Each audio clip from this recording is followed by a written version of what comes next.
UK visa apply करने के लिए दोनों बैंक स्टेटमेंट चाहिए, पर्सनल और बिजनेस, या सिर्फ पर्सनल स्टेटमेंट भी चलाई जा सकती है। कनाडा वीज़ा रिफ्यूज़ल के बाद कितनी बार दोबारा अप्लाई कर सकते हैं? क्या जापान के लिए चैम्बर कार्ड लाजमी है? टर्की का प्रोसेस टाइम क्या है आजकल? क्या टर्की के लिए अपॉइंटमेंट बुक करनी पड़ती है? फ्रांस की अपॉइंटमेंट कैसे मिलेगी और वीज़ा प्रोसेसिंग टाइम क्या है?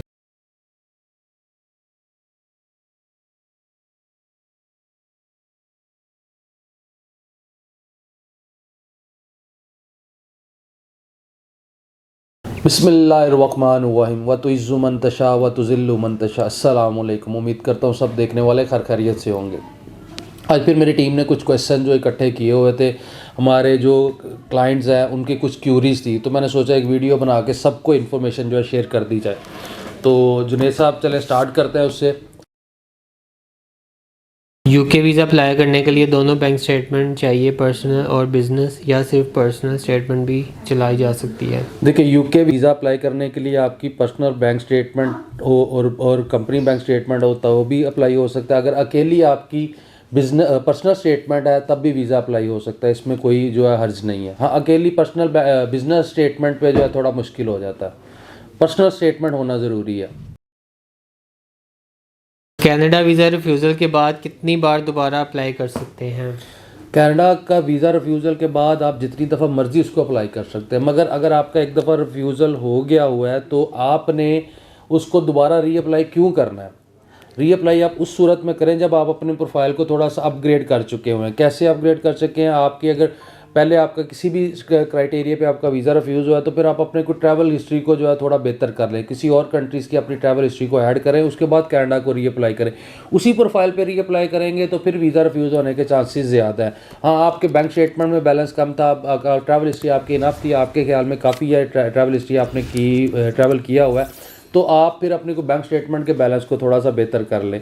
इस तरह करके अपने प्रोफाइल को अपग्रेड करें, फिर रीअप्लाई करें। करने का तो आप 50 दफ़ा रीअप्लाई कर सकते हैं, कोई लिमिट नहीं है, जितनी दफ़ा मर्जी रीअप्लाई कर सकते हैं, मगर अपने प्रोफाइल को बेहतर करके फिर रीअप्लाई में जाया करें किसी भी कंट्री के लिए।